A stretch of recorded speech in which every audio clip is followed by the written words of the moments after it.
One per table.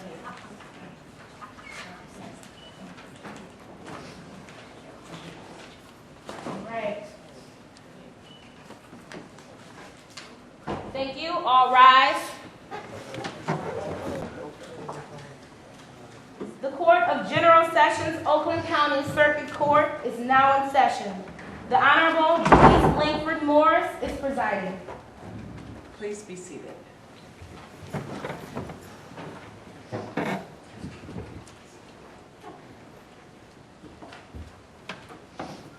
Okay, clerk, please call the case. Okay. Would you please stand, attorneys?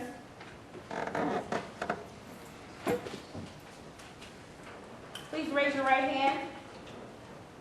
Do you promise the statements you are about to give will faithfully and truthfully conform to the facts and the rules of this mock trial competition? Please say I do. I do. Thank you. Without further ado, we will move on. All right, please be seated. All right, are we ready to send for the prisoner? Yes. All right, clerk, please send for the prisoner.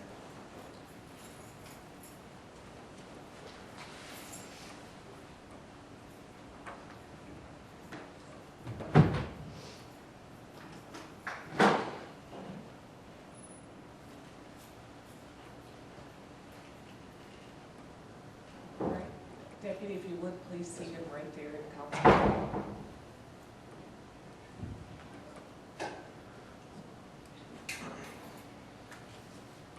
All right, thank you, Deputy. Thank you. Now, we will begin with the affirmative team's open statements.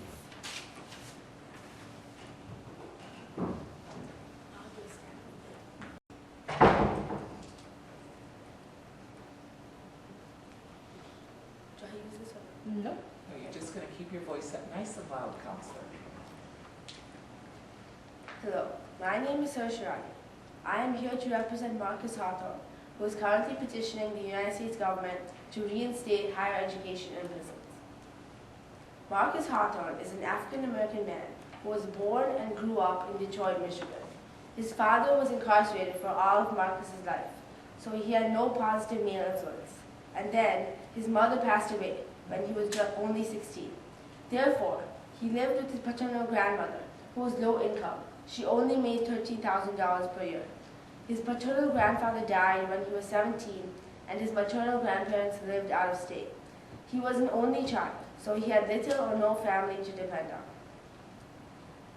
As a child, Marcus had trouble reading and writing. He loved to volunteer in his community until the age of 15, but did not graduate from high school. Instead, he returned to get his GED from an educational program in Wayne County. Marcus didn't have many friends, and the friends he did have were gang leaders.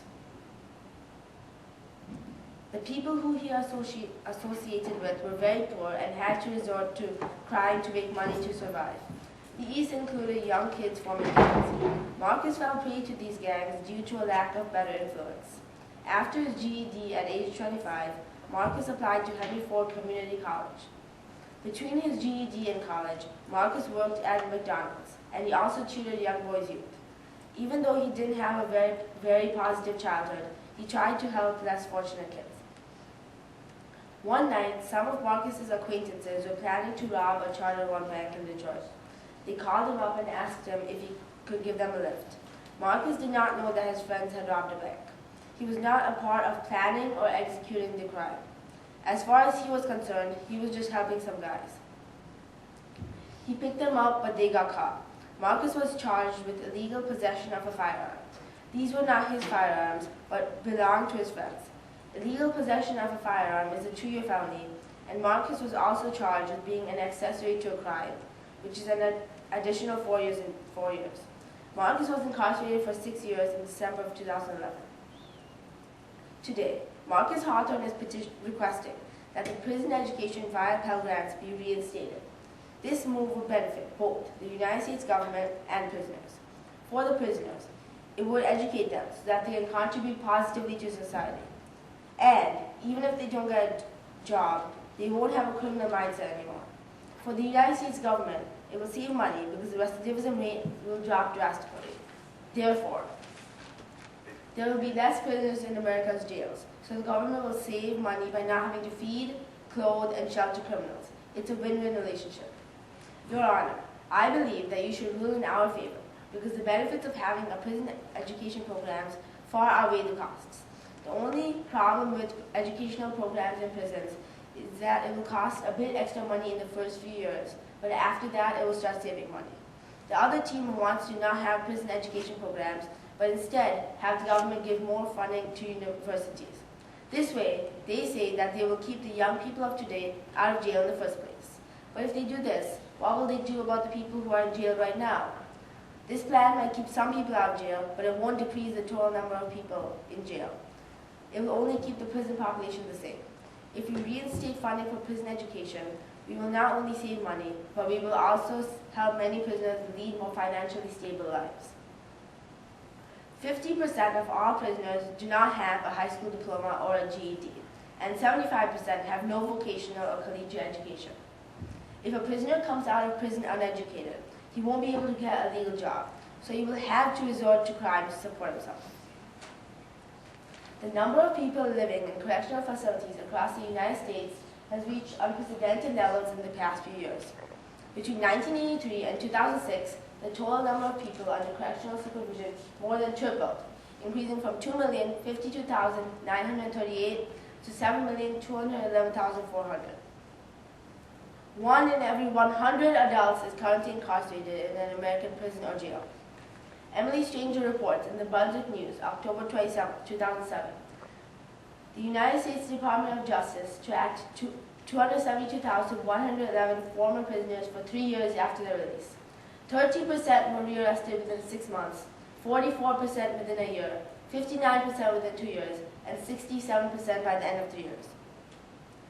Of these, 52% are reincarcerated. This recidivism rate shows us that America's prison system is extremely ineffective, and it costs taxpayers $60 billion per year. A good solution to this problem would be to have the government fund higher education in prisons. One of the most respected prison education programs in the United States, the BPI, or Bar Prison Initiative, reported that only 2% of its students are reincarcerated. Todd Young is an example of someone who has gone through a prison education program.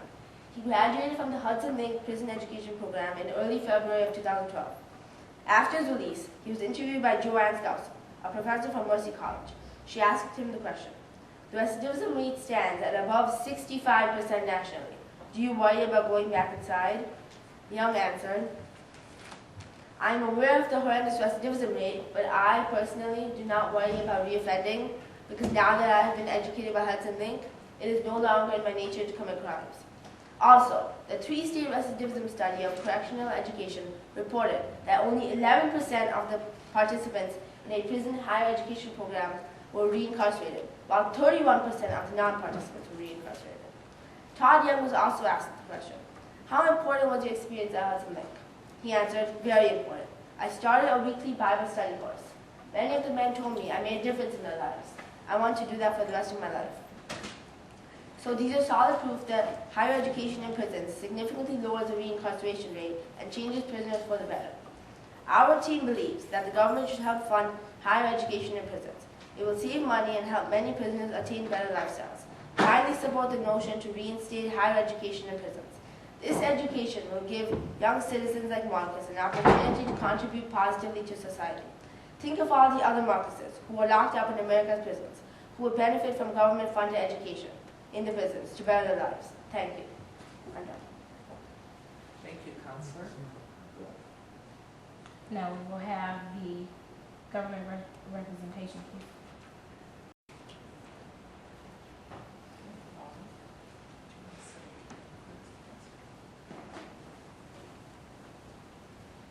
Okay, Counselor, you may proceed.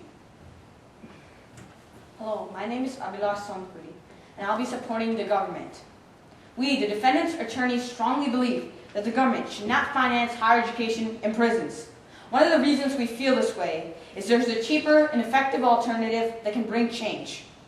One of the purposes of imprisonment is to bring change to those who have committed crimes. Teaching meditation to inmates can help to bring that change.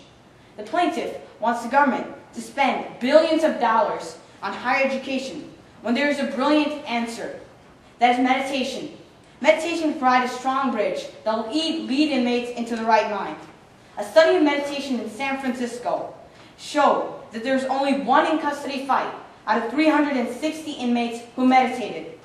This compares to 297 fights out of 360 inmates in a regular jail. Another study showed that absenteeism fell by 85% for those who meditated. Injuries fell by 70%, while productivity increased by 120%. These are drastic improvements that inmates need to make in order to find mental balance once they are released.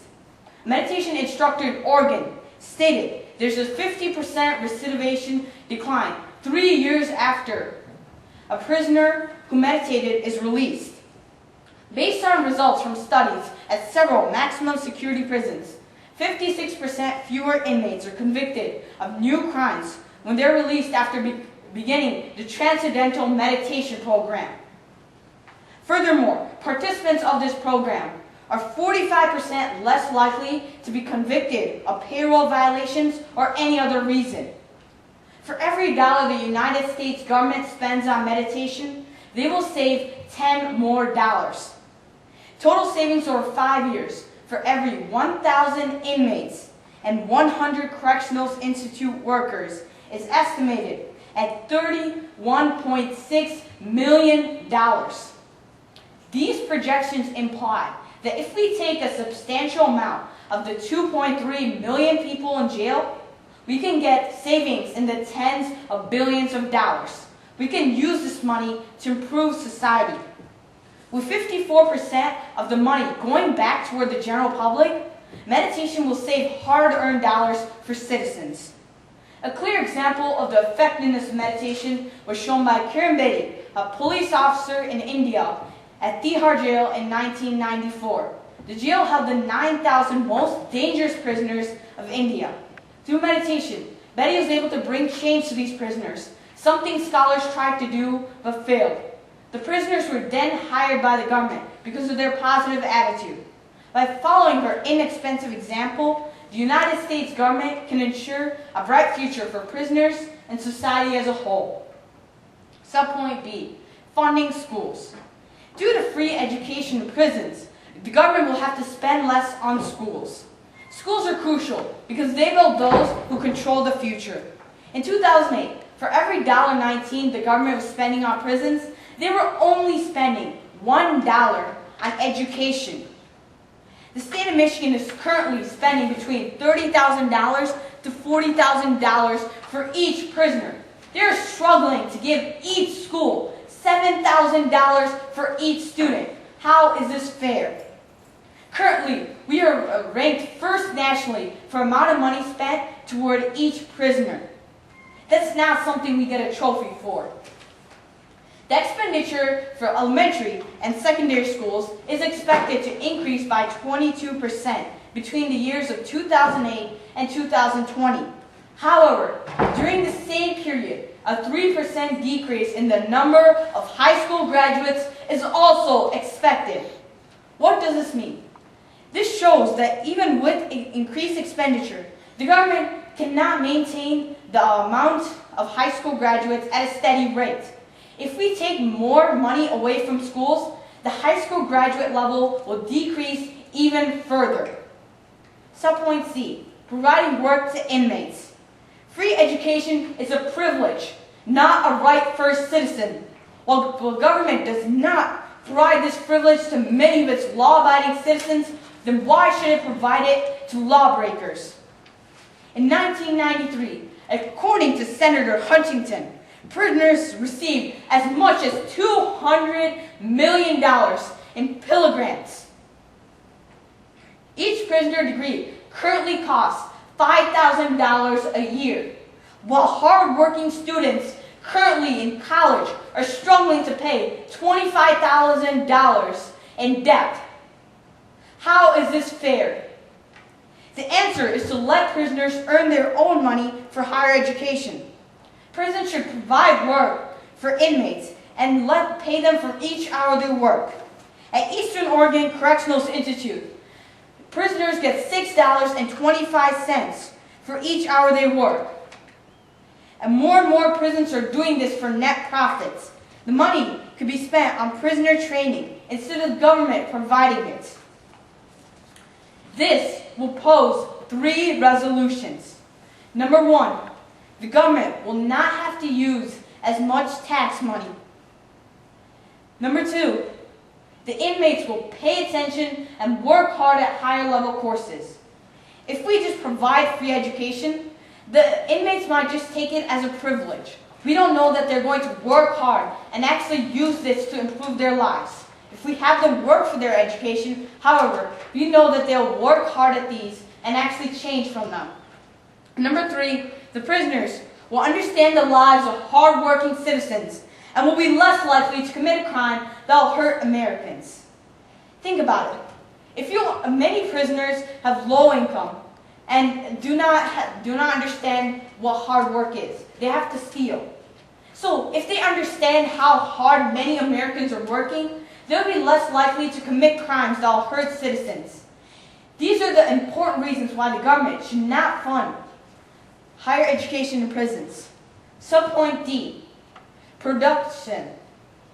One doesn't need a university degree to be successful in life. For example, Steve Jobs and Bill Gates did not receive any degrees. However, they're very successful. It's one's enthusiasm and motivation that drives them to achieve success and do something to improve society. Another example is the life of our great president, Abraham Lincoln. Lincoln never even stepped in a college. He improved himself through constant reading. What really helps prisoners is life skills rather than a degree.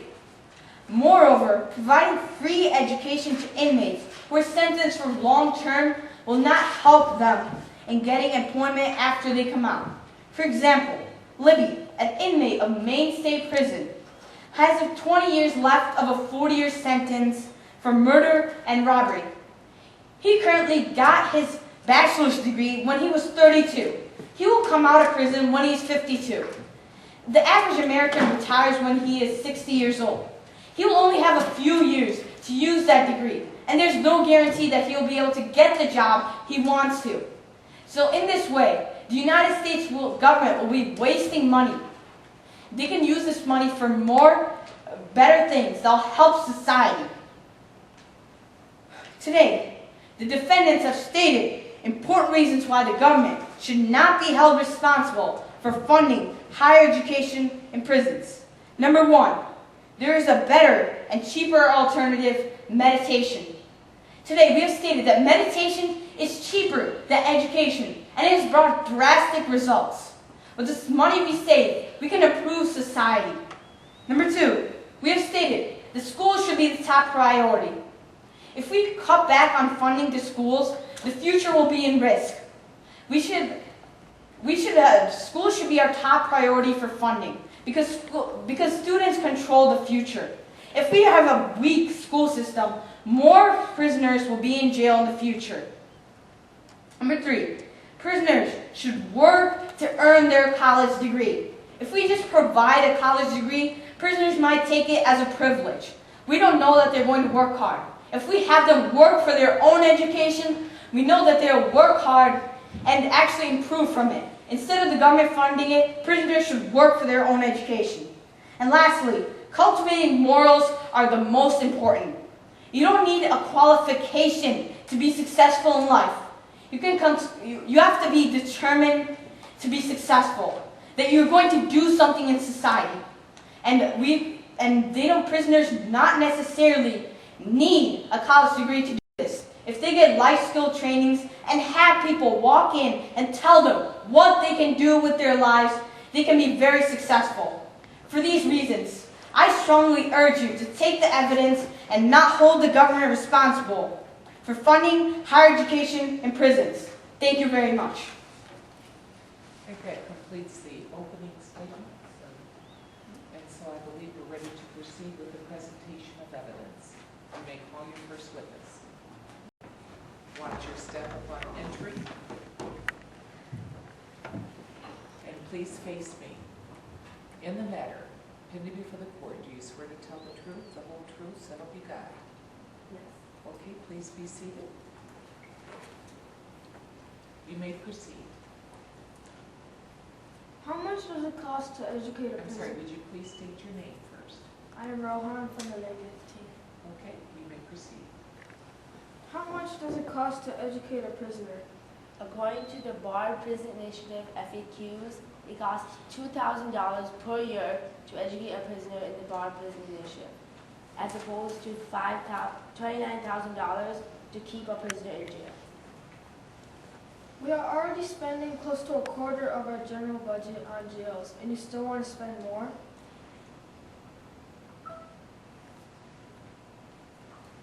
Since it costs, according to the Bar Prison Initiative, only 2% of its students are being incarcerated. So if we apply that, there are going to be a lot less prisoners in America's jails. A lot less prisoners in America's jails means that there's going to be a lot less people that we have to look after, a lot less food we have to give, a lot less shelter, a lot less beds, a lot less clothes. That saves money. It's going to save a lot more money in the future. Just $2,000 per prisoner right now is going to save us $10,000 for each prisoner in the future. How long will it take to make profits from funding higher education? A few years, maybe 2 or 3.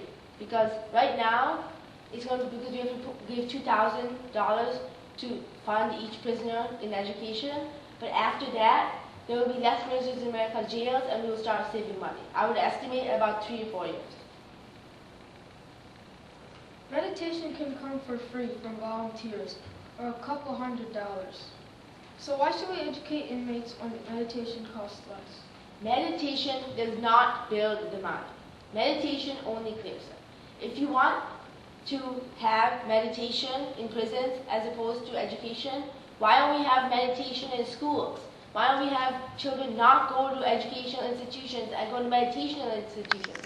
Why don't we just have them go to school and meditate? Shouldn't that work too, as opposed to education? Thank you. But our children in schools have not committed crimes. These people in jails have committed crimes, so they need their mind cleared. So won't meditation work better than education? Yes, but if they just clear their mind, they're not going to have any real way. They won't know anything about the real world. Meditation does not build the mind, it only clears it. They're not going to learn anything about the real world by meditating. You mentioned earlier that your main focus was making sure that there are no repeat offenders. So now you're bringing up a topic of going out there into the world. What is it that you're trying to decide? Whether they should go get a job or get their mind cleared and become a good person? If they become a good person, they will have their mind cleared, yes, and they will also be able to get a job because they will be educated, they will have degrees, they will be able, because right now, most people who come out of prison, they go right back to jail, and they aren't hired like by businesses. But if they have a degree, they're way more likely to be hired by businesses because they actually have proof that they've studied, that they've actually worked hard to get a degree. So then the businesses will know these people have worked hard, they're determined. They're good people that we should hire. Thank you. If a prisoner has a felony, no private sector job will hire him, and if they do, it's a small scope of employment. So why would you give education when they can't really get employment? Todd Young was a first-degree murderer. He was sentenced to 25 years in prison. While he was in prison, he went to the Hudson Lake Prison Education Program and he got a bachelor's degree. Now, he's teaching at-risk kids how to use computers. How can you say that people who have committed felonies can't get jobs? This person is a prime example of someone who's gotten a job. He's committed a first-degree murder. He's been sentenced to 25 years in prison, and he's teaching at-risk kids how to use computers. So that's a prime example of a person who has committed a felony and now has a job. But that's one example out of many out there. Well, many companies won't hire felons, such as Walmart. They won't even hire you to become a janitor. So how can you? Virgil Fisher, the COO of We Recycle, said that ex-felons have a better work ethic than those coming out of college, And she is willing to hire people from prison that have been educated because she knows that they work harder than people who are coming out of college. She says that they work harder and their work ethic rubs off on the rest of the team. So you're saying a prisoner who has committed crimes is willing to work harder than a student who is paying more than $20,000 every year and they're getting a free education? I'm not saying that, but just because a prisoner has committed one crime in their life, that doesn't mean that they shouldn't be able to learn. Maybe they were in the wrong place at the wrong time, like Marcus. He was just driving, he was just helping some friends and he got caught. It wasn't really his fault. He just got caught because he was helping some of his friends and he's in prison. There are a lot more people just like that who are... Thank you.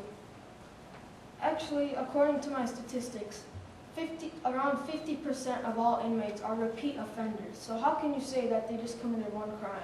They Because committed two. they've committed one crime, but after they come out of prison, they don't have any means to sustain themselves.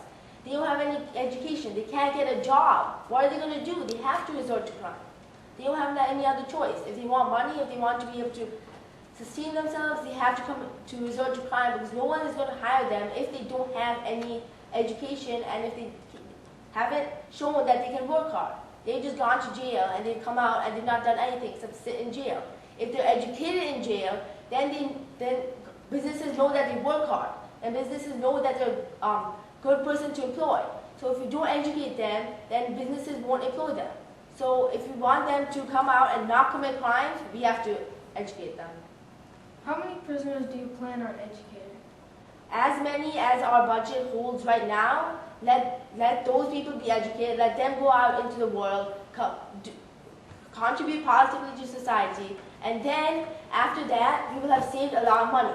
Then we can use that money to educate the rest of the prisoners. Then there will be very few prisoners in America's jails, and then we can lower the national debt because Obama has put on almost as much debt as all the other presidents combined.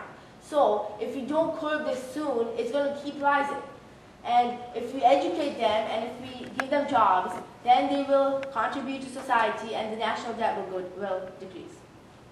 We're spending $2 billion on jails, and you're saying for now we should spend more. Yes, because that $2 billion Let me finish. I'm saying we're spending $2 billion. And if we do spend more, we're going to start cutting down from other things right now, such as schools. And they're the ones who hold our future. So why should we give money to prisoners who have committed crimes and to the people who hold our future? It only costs $2,000 per year to educate a prisoner in the Bar Prison Initiative. For right now, if you spend a little bit more money to save a lot more money in the future, I believe it's worth it. In BAR, there's close to 150 degrees given each year. And you're basing off your statistics off that, which is not many people. So how can we guarantee that's going to work when we educate a lot more prisoners? If we expand BAR and make it give maybe 5,000 degrees per year, you will see that there will be a lot less money that will be spent in prisons. Just because the BAR is probably funded for now.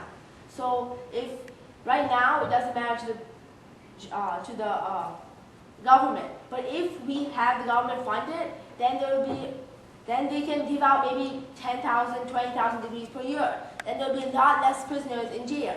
Then they'll get jobs. Then they won't come back to jail because they have a means to sustain themselves. So they won't come back to jail. So then we will save money by not having to pay for them, pay for the food, shelter, clothing. So Thank you. You mentioned that before.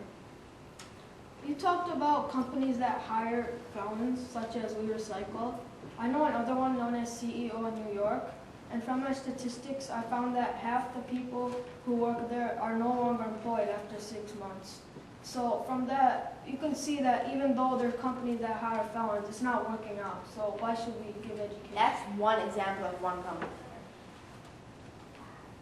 But We Recycle is also one example of one company as well. So why are you basing it off that? Well, as I said, Todd Young has also been educated and now he's employed and he's been working for a year right now, and they say they're not going to lay him off because he's doing a good job, because he's working hard, because he's educated. Thank you. I'm done with my cross-examination. Witness may step down from the witness box. Watch your step. Okay. believe we're ready for the next witness. Step forward right this way and raise your right hand. In the matter committed before the court, do you swear to tell the truth, the whole truth, so help you God? All right, please be seated.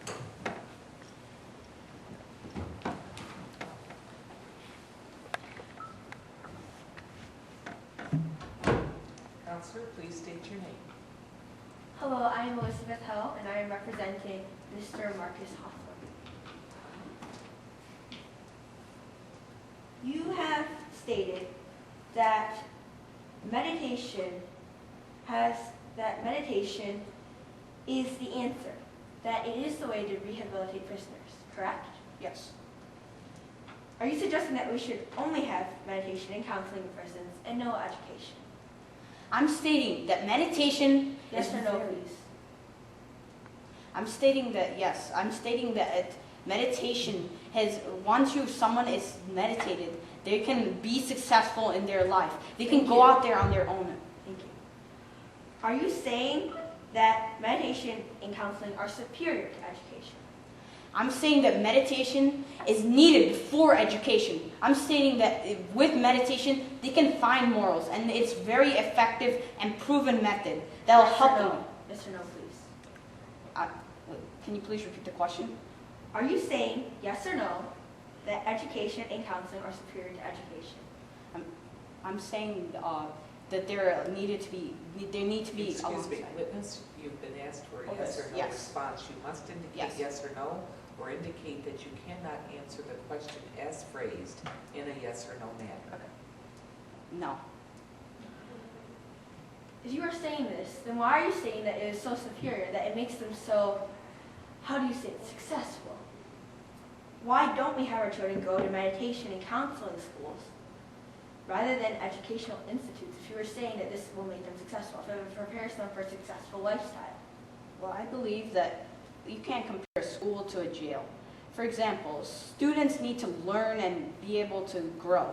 However, many people like Mr. Marcus Hawthorne have gone through many tragedies. Meditation can help them relieve them and help them get past those tragedies so that they can be successful in their lives. Thank you.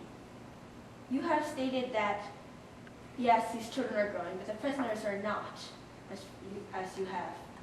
No, I'm stating that these children have not committed crimes and they have not seen harshness and things like that. And education helps. That's when education is most needed, to build a strong foundation. Meditation, but however, meditation is better for prisoners because they've seen a lot more harshness and Thank you. treated better. But if they are, as you say, rehabilitated through the mind, correct? That they are soothed by meditation, correct? Yes. If they are being soothed by it, how would this help them in the real world? Sure, their mind will be sound as they exit the facility, but when they're thrust out into the world to find a job, to make a living, how will meditation help them? Well, meditation they will know not to commit crimes. They can find jobs. For example, there's many people that are just struggling to find lives. They have small incomes. They'll be able to not commit crimes and get back in jail. Objection. Your partner has already stated that because even though these companies have hired workers, they do not stay in jobs for long. For in his instance, no longer than 6 months. How can this be true that you're saying that they will be able to support themselves? I'm saying that they will be less likely to commit crimes and get back in prison. I'm saying that they won't go back to their bad tragedies. Not that they. But yes, if they are fired every 6 months, what will that show on the resume? Objection. I never said that they were people who meditated. I just took an example of balance. They did not meditate. Thank you. Also, moving on, you also stated that it is $7,000 allotted that $7,000 only allotted to each student, correct? No, I stated that $5,000 would be the average that the government it's estimated that it will cost $5,000 a year to educate a student in prison. Yet, Bar Prison Initiative has found that it costs only about $2,000 to educate each student for 1 year. if it costs a student, say, $25,000, as it does around Michigan, then how will this be considered expensive compared to how we have to pay for students? You also stated that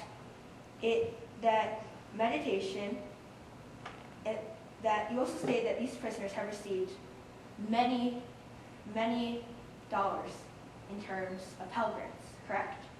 I stated that they received it in the past before the law. Thank you. Yes, that was only 0.1% of all given in the Pell Grants. It was not even a significant number. It was possible, but it was highly unlikely that they would be rewarded this. Also, you have stated that they need to learn through hard work, correct? Yes. But if education is hard work, if they study hard, if they work hard, enhancing their life skills that they are learning through education, then is this not considered hard work? No. I would like to ask you, how do you know they're going to work hard? You're saying, through my research, I found that people... Thank you. But Bard Prison Initiative has interviewed people in order to determine who will participate in their exclusive program. As my partner has stated, we will continue to, if government funding is allotted for this, we will have as many prisoners as possible be enrolled in this. Yet, we will also check to make sure, we will interview them, we will have them write essays to make sure that they want to be included in this program. We will not have unwilling prisoners in this program. If you take willing prisoners, those are the people who are not going to come back in jail anyway. So how will this lower crime rates? So basically you're teaching the people who are not going to come to jail to not come to jail. Thank you. But if they get out into the world, how will they receive a job? If they are able to, like I stated, they can get jobs because if they show positive traits. For example, your partner just stated that a man is working hard at Europe to teach students. Meditation can help to take the bad out of them and teach them that they can be good, they can do good things in their lives, and this will give them determination. Thank you. But when they get into the real world, there are already many who, as you stated, have not committed crimes that are a lack of jobs. How will these prisoners fare in this struggling economy? How will they be able to get jobs if some of them haven't even received their high school diplomas? Well, currently we are already providing high school diplomas, so you want that you're staying. So currently we're already funding high school diplomas for free. Thank you. But you have also stated that even though you say this will be that it will be useful, that meditation will be used in the real world, and that it will help calm their minds, has them have better disposition and get jobs. How will they, if you say that they should learn life skills instead of education, how will this impact them? Will they become laborers? Those who earn, what do you say, $70? Well, like my partner stated, many companies are not willing to hire prisoners even though they have education because of their felony. I'm stating that with meditation, they'll be able to learn that they can make an impact in society. They'll be able to... Thank you. But your partner has also stated that, as my partner stated, that We Recycle is hiring these prisoners, that they can become a willing part of the economy and a contributing part of the United States, and they can be hired through We Recycle. Are you aware that they have a trajectory where if they work for, say, 3 years, they are able to achieve officer status, that they are able to make as much money and support themselves? Yes, but does We Recycle only pick prisoners who are only educated? Because yes, they do, because they have found that they are harder working. Prisoners who have not been educated are perhaps not as hardworking. The Bard Prison Initiative picks about one out of every 10 applicants. They choose 1 out of 10 each year to participate in their program. If you were considering that we should extend this to all prisoners, you're gravely mistaken. We are saying this to those who deserve it, those who long for it, as Marcus Hoffman. if you, and you have also stated that this will not help them, correct? No. What I state, you're saying that they're getting the people Restart Recycle is hiring them because of their hard work and dedication. However, through my research, I found that many like absenteeism and injuries and such things and anxiety have fallen because of meditation. Thank you. Are you also aware that the Attica Rebellion was caused partially because of their lack of education? They only had old books, old, very outdated books in their library to look upon. Like, can you please explain what you mean by The that? Attica Rebellion was a rebellion in which prisoners took over Attica prison from the inside, and they held hostages, and they demanded education, and they demanded their basic rights because they were being mistreated. They had one toilet paper roll a month. Many of you probably go through that a week, maybe in a few days, depending. Well, this debate is not about the harshness of prison, because right now these prisoners have committed a crime and they got into prison. And right now, if they give meditation, they'll be able to go through the bad ups and downs. But if they go through the bad ups and downs, and their jobs are minimal wage because they had no education, what will they have to do to support themselves? How can they support themselves when they have families? Will they have to commit more crimes? No, but do you have any proof that if you have education, you can earn a lot more money? Prisoners who have education can earn a lot more money? They do, because their reputation is higher, because they have been recognized as one of an elite group of those people who are hidden workforce, as Virgil Fisher has said. Those that are the best and the brightest. They have been selected as the cream of the crop. Well, then the prisons can just put recommendation letters to the people who they think have positive attitudes. Unfortunately, they need degrees in order to go through some of their jobs, such as Carlos Rosados, who became an environmental engineer due to a degree from Bard. He was able to, because of his degree, get his job.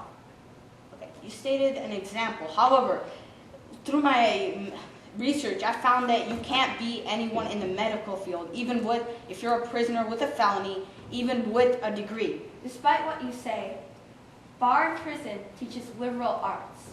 It does not teach medical degrees. It is not encouraging prisoners to get medical degrees. And it is not encouraging prisoners to go into forbidden grounds where they cannot go to serve the community. And encouraging them to get jobs where they can serve the community. They can stimulate the economy instead of committing crimes. Counselor, let's proceed with questions, not speeches. Of course. Time to wrap up.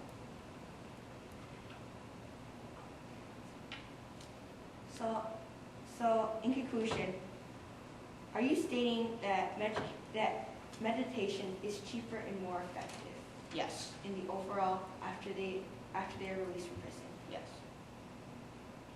And why is that? I'm stating this because it has been proven first of all, in India, because they took these 9,000 prisoners. That is one example.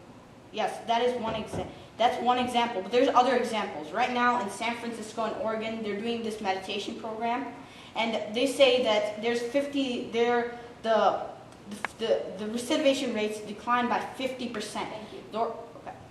But you have also stated that it cannot be useful because many of these prisoners are getting too old to work. Correct. I'm saying They are 52 going on 60. Excuse me, Counselor. Your time is up. Thank you. Okay, witness may step down. Closing statements. Okay, we're going to take just a few minutes and let counsel get ready to, you may proceed. Please state your name first. Hello, I am Elizabeth Hill, and I am representing Mr. Marcus Hoffman. And I am here because education opens doors. It has opened doors for you, Your Honor, as a judge, to do what you are doing. It's opened doors for me, as a student, to be able to present in this courtroom. Likewise, education can be the key to opening doors for Mr. Hosmer and his peers. In full view of the preceding evidence that has been stated, he had drawn the conclusion that yes, higher education in prisons should be government funded. As seen through the fact that it will indeed reduce government spending overall, funding for this program will be cost efficient.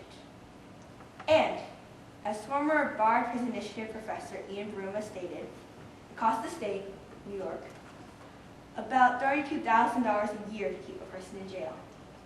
It costs the Bard Prison Initiative only $2,000 to provide a student with a year of college education. Government-funded higher education in prisons will also reduce recidivism rates by more than 50%, thereby dramatically decreasing the number of incarcerations. In addition to cutting the prison population, the funding of these programs will slash the amount spent on prisons as a whole, saving millions of taxpayer dollars that are allotted to overcrowded prisons. As Gale's opposing viewpoints in context states, the Bureau of Justice Statistics estimates that at the end of 2008, federal prisons were operating at 35% above capacity. The corresponding expenses for housing, medical care, and incarceration are simply astronomical. The Bard Prison Initiative reports on their website, as a country, we spend $212 billion to apprehend, try, and incarcerate prisoners. Many of these incarcerations are due to recidivism, the returning to prison for a charge of a prisoner who was released 3 years ago or less. The Georgia Department of Corrections reports a recidivism rate of 48%.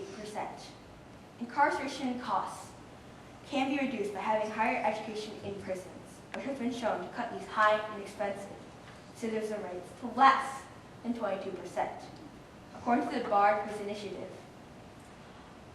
prisoners, once released, will be able to find jobs if educated behind bars, as Mr. Hawthorne has requested. Because the general reputation will have soared due to participation in such programs. An example of this is the We Recycle company in New York, where COO Virgil Fisher looks forward to hiring released convicts from the Bard Prison Initiative program at Eastern Correctional Facility. Of them, Virgil said, they, educated ex-felons, have better work ethic than those coming out of college, and their work ethic rubs off on the rest of the team. Sure signs that, in fact, these prison-educated ex-criminals can and have thrived outside of prison are the words of murderer and former thief, Anthony Cardenas. Right now, my title is Manager Supply Chain. Millions of dollars flow through my hands. In addition to that, inmates in post-secondary education programs exhibit less aggressive behavior. As Bob Simons, host of the television show 60 Minutes, paraphrasing Commissioner of New York State Department of Corrections Brian Fisher, stated, inmates in college programs are easier for the prison system to manage. They tend not to start trouble by fighting or arguing. Higher education in prisons and the corresponding lower recidivism rates also benefit society. Less crime also means that we can invest in other parts of our future, the surplus from lower crime rates in cities and towns. As violent crime rates majorly affect cities' public image, Forbes.com has rated Detroit the #1 spot on their list of America's most miserable cities. Out of the 150 largest metro areas that were included, if this crime rate can be lowered drastically by providing higher education in prisons, and thus improving public image and increasing public safety, then why not have these government-funded programs? It will attract workers to our cities and increase production in the United States. Today, the affirmative team has shown that higher education in prisons provides major benefits to both the individuals themselves and society as a whole. For the prisoners, it benefits them both in prison and out. For society, it positively reinforces good public standing in communities and aids the economy by increasing production and innovation while reducing government spending and national debt. Contention that not funding higher education prisons will save money is false. It would only continue to pay the same amount in taxes into a dysfunctional system that that does not reform the criminal desires of prisoners' hearts and minds, has them spend the rest of their lives going back and forth between prison and the free world on taxpayers' dollars. Instead, by funding higher education in prisons, we will keep many prisoners from going back. Prisoners who, because of the education received in prison, realize that they do not need to commit crimes to make a living or to feel important. As a result, both the individual and society will benefit. And the cost of higher education in prisons will be more than repaid by the lower recidivism rate and the extra money put back into the economy. In view of this evidence, prisoners like Mr. Hawthorne should be provided post-secondary education. We urge you to please judge in favor of government-funded higher education for Mr. Hawthorne and others like him in prison. Thank you. Thank you, Chauncey.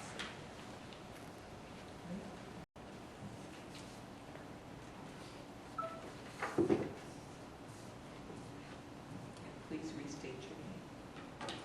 I am Rohan Nataki from the negative team, and for these reasons, we believe that the government should not finance higher education for prison inmates.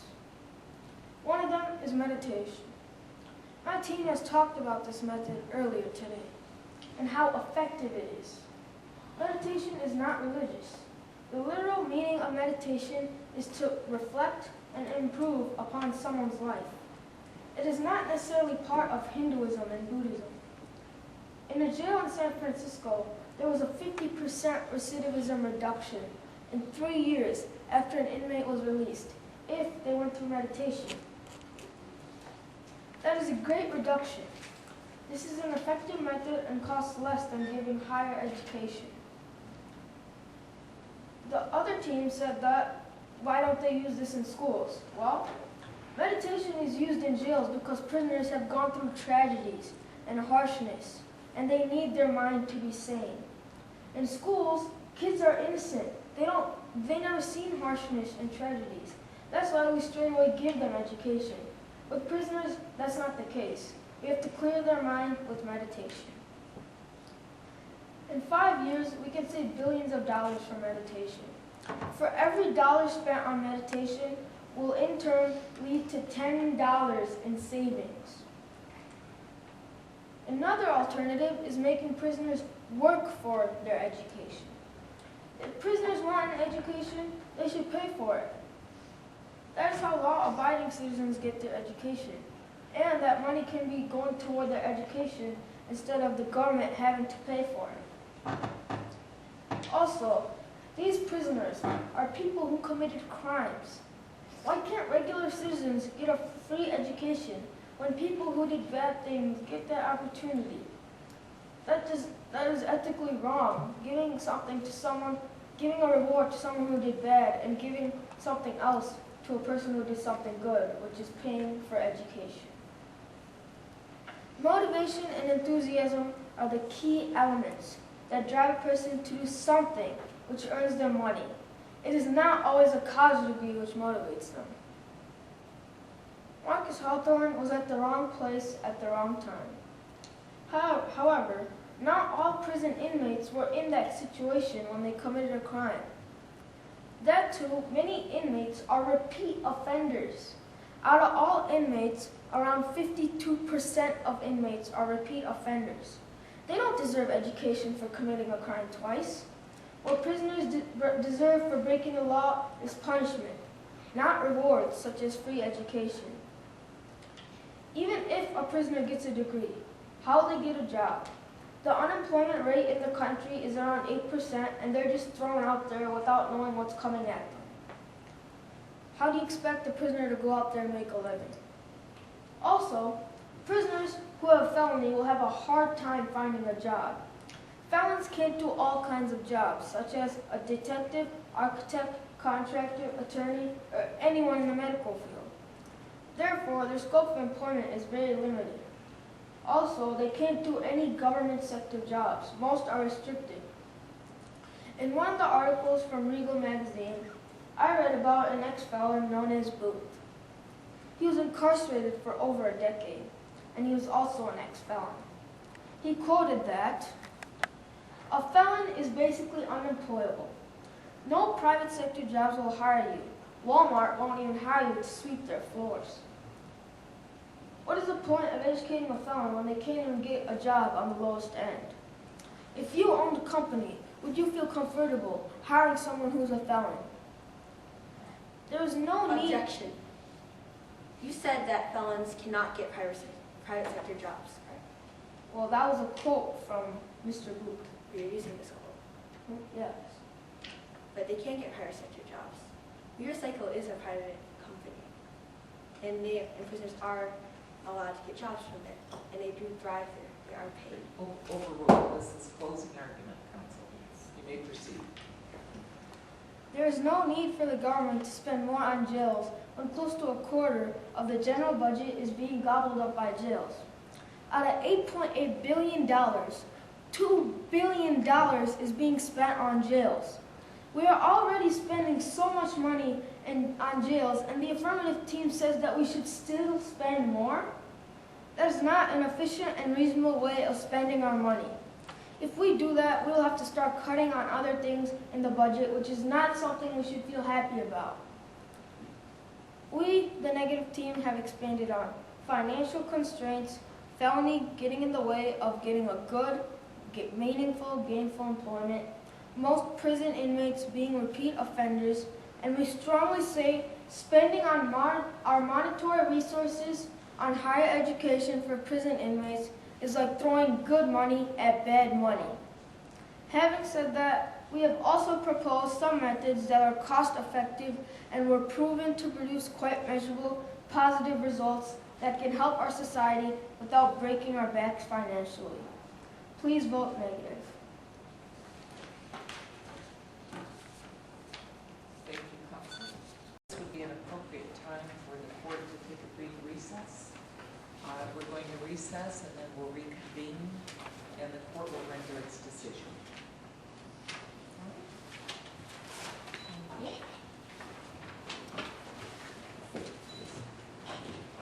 Opportunity that the court has to render its decision.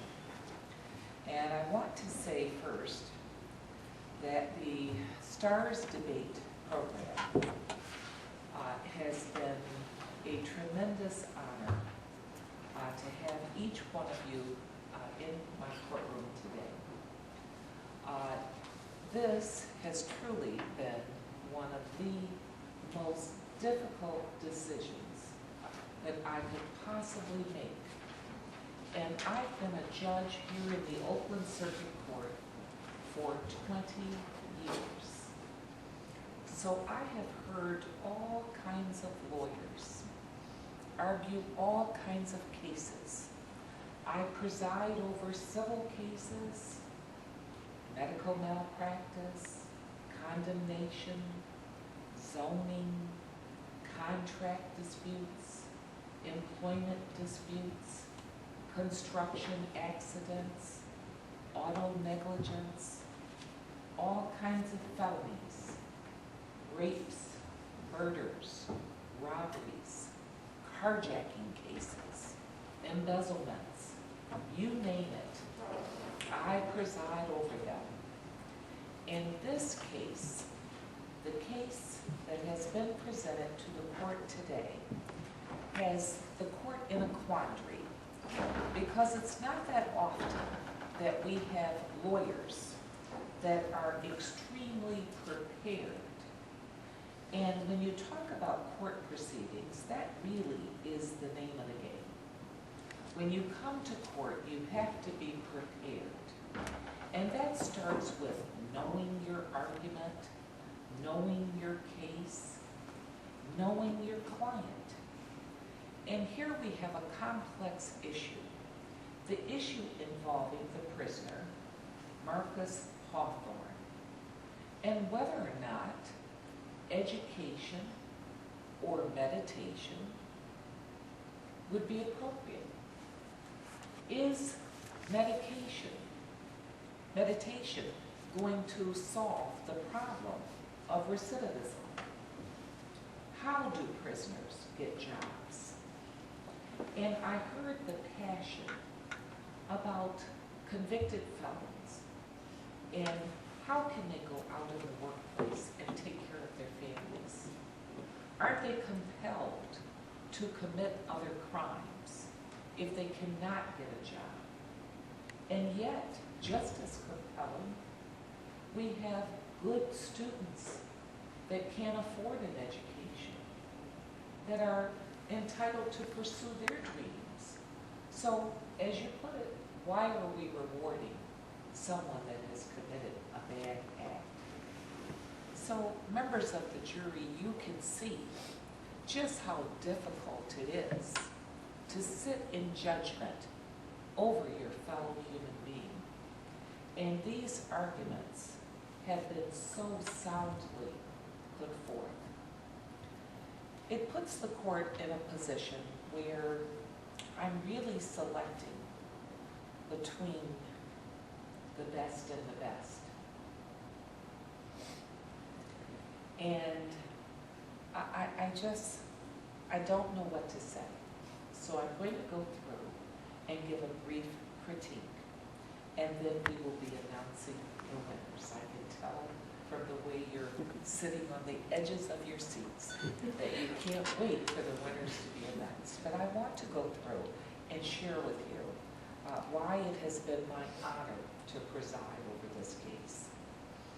First of all, it's been obvious that you have worked hard for a long time to prepare for these arguments, and that your teacher and your guidance counselor has helped you, and they've worked with you.